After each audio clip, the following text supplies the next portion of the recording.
जय हिंद students, welcome back to Archana Sharma learning academy. English for beginners के हम 8th सीरीज पर काम कर रहे हैं आज, और हम आज पढ़ेंगे सेंटेंस स्ट्रक्चर क्या होता है। तो चलिए वीडियो शुरू करते हैं। वीडियो शुरू करने से पहले आपको बता दें कि जितने भी अभी तक आपने वीडियोस देखे हैं वो सब आपको एक रजिस्टर में बनाकर रखने हैं, क्योंकि जैसे ही सेंटेंस स्ट्रक्चर पूरे हो जाएंगे हम लगातार 3 या 4 आपको एक्सरसाइजेस देंगे जो गूगल फॉर्म के रूप में होगा, जिसे अटेम्प्ट करने के बाद आपको ये पता चल जाएगा कि आपने ये 8 या 10 वीडियोस जो हम एक फर्स्ट सेशन में ले रहे हैं इसको कितनी अच्छे तरीके से पढ़ा है और इस पर कितना काम और करना बाकी है।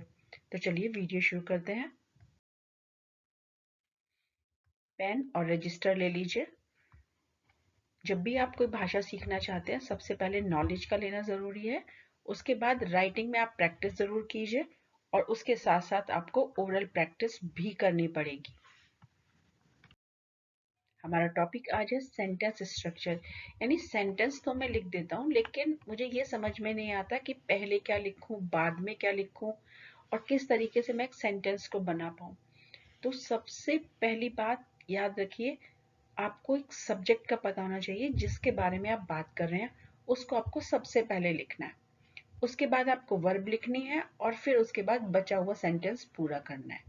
ये तो एक मोटी मोटी चीज हो गई जो आपको पता होनी चाहिए। अब आपको ये पता होना चाहिए कि सब्जेक्ट में क्या आ सकता है। देखिए, सब्जेक्ट में जनरली हम ये मानते हैं किसी का नाम आ सकता है, यानी कि नाउन आ सकता है, या फिर उसके अंदर प्रोनाउन आ सकता है। इसके अलावा ये तो हो गए शब्द, इसके अलावा फ्रेजेस भी आ सकती हैं, जैसे कि द ब्यूटिफुल डॉल। अब आपको पता है ये 3 शब्द हैं, यानी एक से ज्यादा शब्द हैं और इसका अपने आप का एक छोटा सा मीनिंग है, तो इसको हम क्या कहते हैं, फ्रेज। तो हमारा सब्जेक्ट एक फ्रेज भी हो सकता है। इसके अलावा हम फ्रेजेस के अलावा जो सब्जेक्ट है हमारा वो कभी कभी वर्ब भी, नॉन फाइनाइट वर्ब भी हो सकता है, जैसे कि स्विमिंग। ये वर्ब का कौन सा फॉर्म है, प्रेजेंट पार्टिसिपल फॉर्म है। इसको भी हम सब्जेक्ट के रूप में लिख सकते हैं। तो सब्जेक्ट हमारा कोई भी हो सकता है, कुछ भी हो सकता है जिसको हम मेन सेंटेंस के अंदर रखते हैं, जिसके बारे में हम बात कर रहे हैं या जो व्यक्ति काम कर रहा है वो सब्जेक्ट के रूप में आएगा। तो सब्जेक्ट को आपको समझना बहुत जरूरी है। ये सिंगुलर भी हो सकता है और ये प्लूरल भी हो सकता है।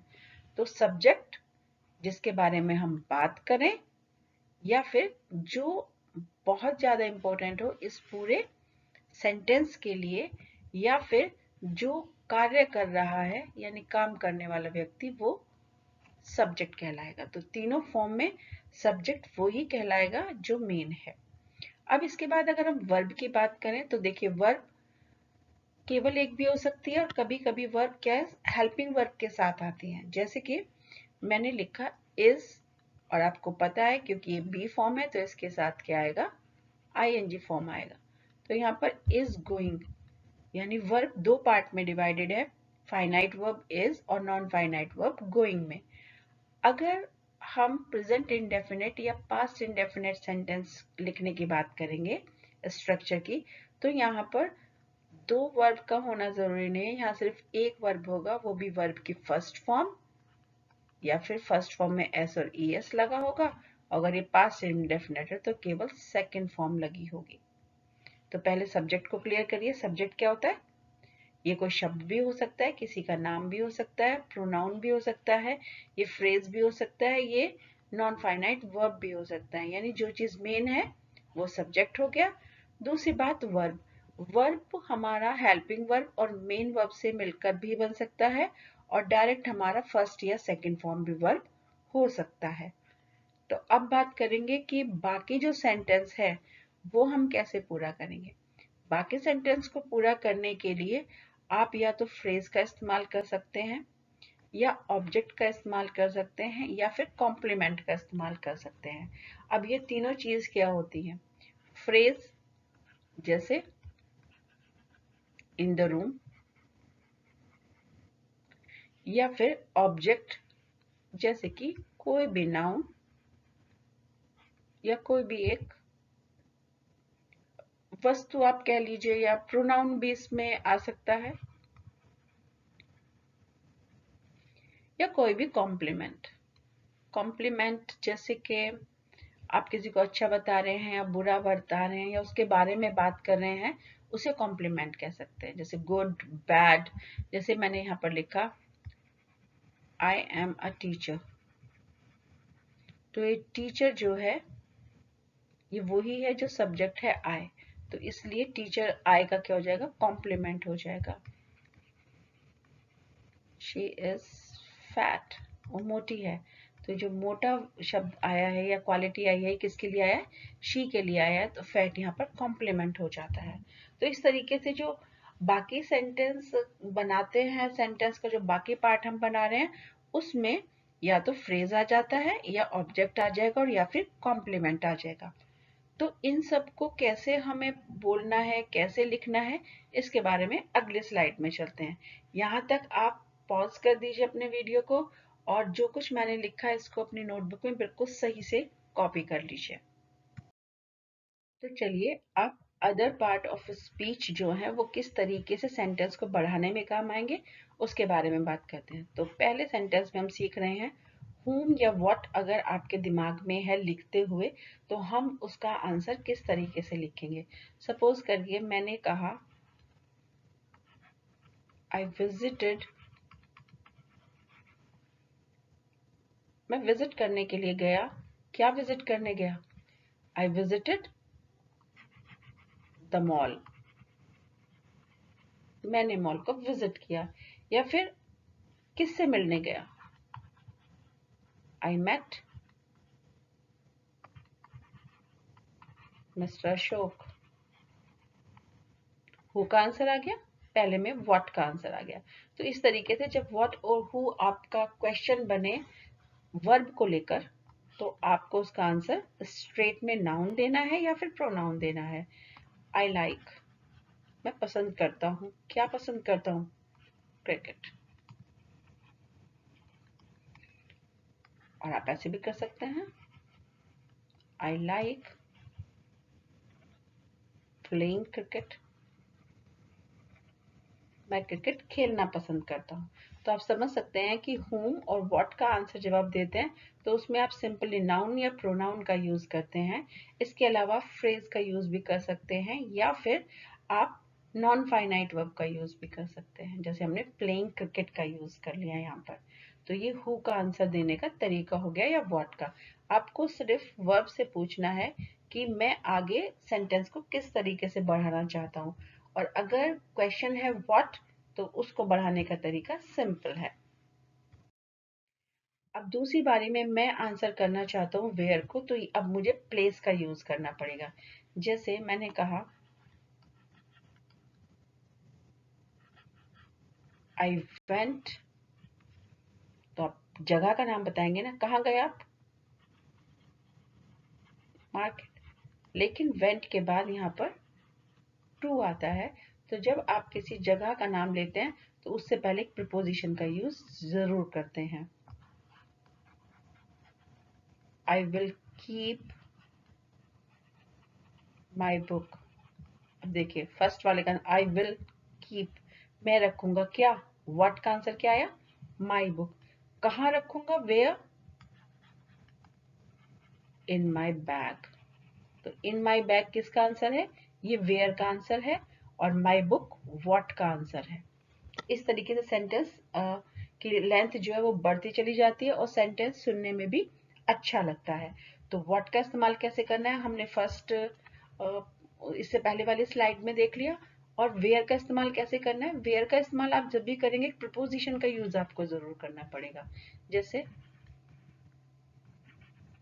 आई वॉज सिटिंग, कहाँ बैठे हैं, द रूफ, बिल्कुल सही है, लेकिन प्रीपोजिशन कहाँ गई, on the roof. I was waiting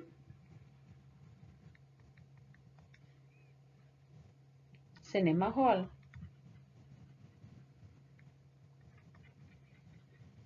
लेकिन प्रपोजिशन कहाँ गई? I was waiting at the cinema hall. तो जब कभी भी आप वेयर का इस्तेमाल करें तो आपके लिए क्या इंपॉर्टेंट हो जाता है? प्रपोजिशन का साथ में आना इंपॉर्टेंट हो जाता है, जबकि व्हाट में ऐसा कुछ भी नहीं था। अब हमने पढ़ लिया whom या what का आंसर कैसे देना है, हमने पढ़ लिया where का आंसर कैसे देना है। अब हमें आंसर देना है when का। तो when का आंसर देने के लिए भी एक हम एग्जाम्पल चेक कर लेते हैं।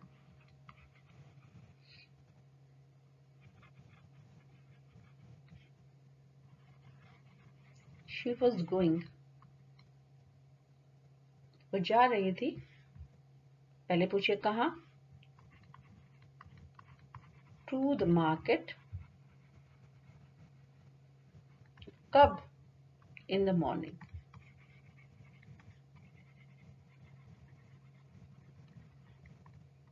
आप सेंटेंसेस को साथ साथ नोट करते चले जाइएगा। टू द मार्केट किसका आंसर है? वेयर का आंसर है। और इन द मॉर्निंग किसका आंसर है?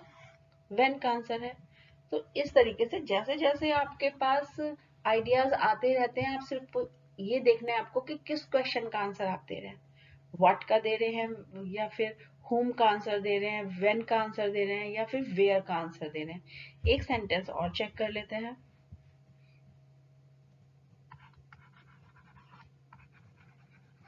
My mother cooked। क्या बनाया मेरी माता जी ने? तो आंसर लिखना शुरू करें। What? Let be my mother cooked rice। Okay? Where? In the kitchen। When? In the morning। इतना बड़ा सेंटेंस बड़ी आसानी से बन गया। आपने 3 क्वेश्चन का आंसर दिया, कब, कहाँ और क्या, और तीनों के आंसर से आपका सेंटेंस कंप्लीट हो गया। अब हम प्रैक्टिस करते हैं व्हाई, यानी कोई चीज क्यों की गई, रीजन बताना है आपको उसका। तो इसके लिए भी एक सेंटेंस की हम प्रैक्टिस कर लेते हैं। देखिए यहाँ तक हमने ये पढ़ लिया whom या what का आंसर कैसे देना है, where का आंसर कैसे देना है, when का आंसर कैसे देना है, और अब हम बात कर रहे हैं why, यानी कि क्यों का आंसर कैसे देना है।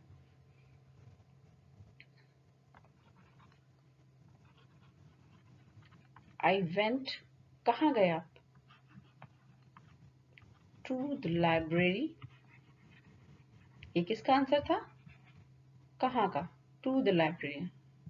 कब? कब गए आप? In the evening, बिल्कुल सही। लेकिन आप क्यों गए शाम को लाइब्रेरी में? टू स्टडी, पढ़ने के लिए गए। तो यहाँ पर आपने नॉन फाइनाइट वर्ब का यूज किया हुआ है। टू के बाद स्टडी आपने वर्ब की फर्स्ट फॉर्म लगाई, ये नॉन फाइनाइट वर्ब्स में आता है। तो आप देख सकते हैं आपने क्या किया, सिंपली आपने पहले लगाया सब्जेक्ट, उसके बाद आपने लगाया वर्ब, और फिर आप आंसर देते चले गए। कहाँ गए? To the library. कब गए? In the evening. क्यों गए? To study. तो आप इस तरीके से अपने सेंटेंस की लेंथ भी बढ़ा रहे हैं और आंसर भी देते चले जा रहे हैं। तो सेंटेंस को लिखने का यही एक तरीका होता है कि अपने आइडियाज को आप सही प्रपोजिशन के सहारे बढ़ाते चले जाएं। अब हम तरीका देखेंगे कैसे किया ये काम आपने। यानी अभी तक मैंने सीखा व्हाट या whom का आंसर कैसे देना है, वेयर यानी प्लेस के बारे में कैसे बताना है, कब के बारे में यानी टाइम के बारे में कैसे बताना है, और रीजन कैसे बताना है, ये मैंने सीख लिया। अब मैं सीखना चाहता हूँ कि हाउ का मैं आंसर कैसे दे सकता हूँ, यानी कोई मेथड मुझे बताना है तो मैं कैसे करूँ।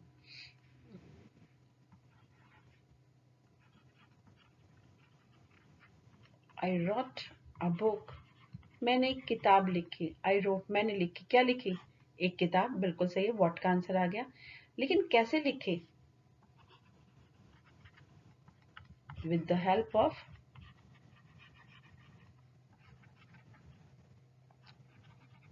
लैपटॉप, मैंने लैपटॉप की सहायता से लिखी। तो इस तरीके से आपने हाउ का आंसर दे दिया। कब लिखी? मैंने लिख दिया लास्ट ईयर, मैंने लास्ट ईयर लिखी है भाई वो बुक। ये आपने व्हेन का आंसर दे दिया। तो इस तरीके से आपने क्या किया, व्हाट का आंसर दे दिया। मैंने किताब लिखी है, ठीक है, कैसे लिखी? With the help of laptop लिखी है मैंने। और कब लिखी? लास्ट ईयर मैंने लिखी है। तो सेंटेंस को ऐसे ही आप बनाते चले जाते हैं। जरूरी नहीं है एक सेंटेंस में आप सारे क्वेश्चंस के आंसर दें। जिस क्वेश्चन का आंसर भी आपको देना है, बस आपको ये याद रखना है कि आपकी प्रीपोजिशन में कोई भी मिस्टेक नहीं होनी चाहिए। और प्रीपोजिशन इतना इंपॉर्टेंट है तो इसके लिए हम अलग से एक चैप्टर लेंगे आपके लिए कि कब कहाँ कौन सी प्रीपोजिशन आपको लगानी है। तो इस तरीके से आपने ये देख लिया कि किस तरीके से आप अपने सेंटेंस को लेंदी बना सकते हैं, इम्प्रेसिव बना सकते हैं और अपनी बात भी कह सकते हैं। इसके अलावा बहुत सारे क्वेश्चंस होते हैं जिनका आंसर आपको देना होता है। इन क्वेश्चन में जैसे हाउ फार, अगर आपको बताना हो कि मेरा घर बहुत दूर है तो आप क्या से करेंगे, आपको बताना है कोई चीज कितनी है तो भी आप हाउ मैनी या फिर हाउ मच का आंसर देंगे। जैसे आई नीड, मुझे चाहिए, क्या चाहिए? चलिए मैंने लिखा मुझे शुगर चाहिए, आई नीड शुगर, यानी नाउन और प्रोनाउन में से मैंने नाउन का प्रयोग कर दिया। I need sugar, how much? 1 kg। और अगर मैंने कोई ऐसी चीज लिखी है जो काउंटेबल है तो आई नीड, मुझे चाहिए, क्या चाहिए? ऑरेंजेस, कितने? 5। आई नीड 5 ऑरेंजेस, तो मैं ऑरेंजेस से पहले यहाँ पर क्या लगा दूंगी? 5 लगा दूंगी। ऐसे ही आई नीड शुगर, कितनी शुगर चाहिए? तो मैंने यहाँ पर क्या लगाया? 1 kg लगा दिया। तो आप how many, how much, how far, इन सब का भी आंसर क्या कर सकते हैं? सेंटेंस के अकॉर्डिंग दे सकते हैं। तो इस तरीके से आपने देखा हमने 6 तरीके से यानी 6 अलग अलग क्वेश्चंस के आंसर जो थे वो किस तरीके से दिए। बस जैसे जैसे क्वेश्चन आपके दिमाग में आता है वैसे वैसे ही आप उसका आंसर लिखते चले जाते हैं। अब इन्हीं सेंटेंसेस में अगर आपको नहीं लगाना हो तो बहुत आसान है, हेल्पिंग वर्ब और मेन वर्ब के बीच में आप नोट का प्रयोग कर दीजिए। ये सिंपल स्टेटमेंट होता है, यानी अगर कभी भी आपको हेल्पिंग वर्ब और मेन वर्ब के साथ सेंटेंस बन रहा है तो आप नोट लगा दीजिए। और अगर ये सेंटेंस प्रेजेंट इंडेफिनिट है तो फिर आप याद रखेंगे स्पेशली कि आपको प्लूरल के लिए डू नॉट के साथ फर्स्ट फॉर्म लगानी है और सिंगुलर में DOES, सिंगुलर में भी ऐसा आता है ना, सिंगुलर SINGULAR, सिंगुलर में ऐसा आता है तो डज में भी ऐसा आ रहा है, यानी सिंगुलर के साथ आपको डज नॉट और वर्ब के फर्स्ट फॉर्म का प्रयोग करना पड़ेगा। लेकिन अगर आपका टेंस पास्ट इंडेफिनिट है तो आपको फिर लगाना पड़ेगा डिड के साथ वर्ब की फर्स्ट फॉर्म। बस केवल यही 2 टेंस हैं जो आपको बार बार परेशान करेंगे। बाकी तो जितने भी टेंस है सब में हेल्पिंग वर्ब भी होता है और मेन वर्ब भी होता है, उसके बीच में नॉट लगा दीजिए। यहाँ पर आपको एक चीज ध्यान देने वाली ये रहेगी कि अगर आप नॉट की जगह नेवर का यूज कर रहे हैं तो आपको फिर क्या करना है, इसमें प्रेजेंट इंडेफिनिट या पास्ट इंडेफिनिट में केवल नेवर लगाना है। डू, डज या डिड का प्रयोग बिल्कुल नहीं करना है, उसके बाद सीधे मेन वर्ब लगाइए। और अगर ऐसे ही आपने हेल्पिंग वर्ब और मेन वर्ब के बीच में नेवर लगाना है तो आप लिख सकते हैं, यहां पर आप नेवर का प्रयोग कर सकते हैं।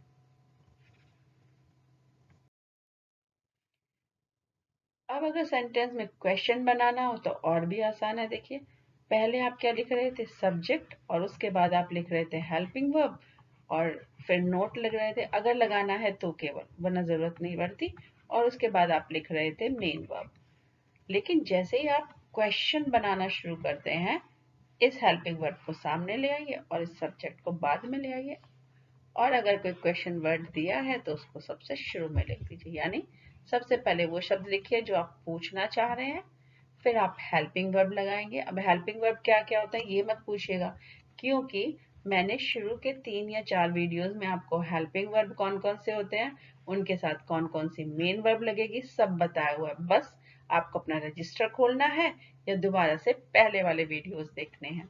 इसीलिए आपसे कह रही हूँ कि आप रजिस्टर बना लीजिए, ताकि जैसे ही मैं आपसे कहूँ मैंने आपको ये पढ़ाया हुआ है, तुरंत उस चैप्टर पर जाइए और देख लीजिए कि हेल्पिंग वर्ब कौन कौन से थे और उनके साथ कौन कौन से मेन वर्ब लगने हैं।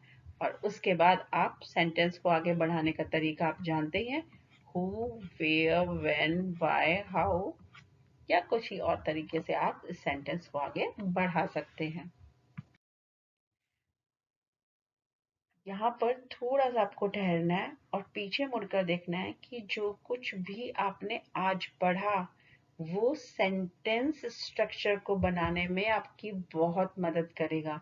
तो जब तक आपका ये वाला वीडियो का टॉपिक खत्म नहीं हो जाता, समझ नहीं आ जाता, आप इसको बार बार रिपीट करके देखिए। एक बार अगर आपको ये तरीका आ गया तो बहुत अच्छा है, नहीं आया तो रिपीट करिए। कमेंट बॉक्स में जब आप कुछ भी नहीं लिखते हैं ना, तो मुझे बिल्कुल पता नहीं चलता कि आपको समझ में आया है या फिर नहीं आया है। तो कमेंट बॉक्स में ज़रूर लिख दिया कीजिए। और आज के टॉपिक में हम वर्ब्स के जिन फॉर्म्स के बारे में पढ़ेंगे, first form, second form, past participle जिसे कि आप थर्ड फॉर्म का नाम देते हैं, और उसके बाद प्रेजेंट पार्टिसिपल जिसको आप आईएनजी फॉर्म का नाम देते हैं। आपको पता है कि वर्ब की फर्स्ट फॉर्म और सेकेंड फॉर्म दोनों ही फॉर्म्स क्या कहलाती हैं, फाइनाइट वर्ब कहलाती हैं, और पार्ट पार्टिसिपल यानी थर्ड फॉर्म और आईएनजी फॉर्म आपकी नॉन फाइनाइट वर्ब्स होती हैं। एब्जॉर्ब का मतलब होता है किसी चीज का सोखना, किसी चीज को।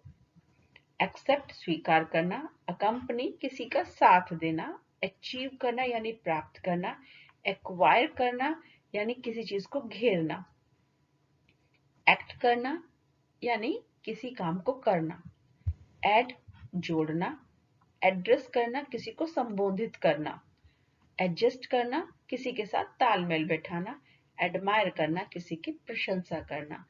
ये इसकी सेकंड फॉर्म है और ये इनकी पास्ट पार्टिसिपल फॉर्म है और ये इनकी प्रेजेंट पार्टिसिपल फॉर्म है। दोबारा से दोहराइए, लिखिए और प्रैक्टिस भी कीजिए। बोलना भी आपको है, ये शर्त रहेगी इंग्लिश सीखने के लिए। डटे रहिए, धीरज बनाए रखिए, साहस बनाए रखिए, एक दिन आप ज़रूर बहुत अच्छा बोलेंगे। बल्कि आपने कुछ सेंटेंसेस बोलना भी शुरू कर दिया होगा, मुझे पूरी उम्मीद है। चैनल को सब्सक्राइब कीजिए और जो लोग इंग्लिश पढ़ना चाहते हैं उनके साथ शेयर भी कीजिए। All the best for your learning. हमारे नोट्स आपको इस ब्लॉग पर मिल जाएंगे। आई होप आप ये जो सेशन है इंग्लिश फॉर बिगिनर्स बड़े ध्यान से इससे कर रहे हैं। एक पूरा प्रैक्टिस पैटर्न आप बनाकर चल रहे हैं, और आप प्रैक्टिस पैटर्न बनाकर चलेंगे तो दुनिया की कोई ताकत आपको ये लैंग्वेज सीखने से नहीं रोक सकती। All the best from my side.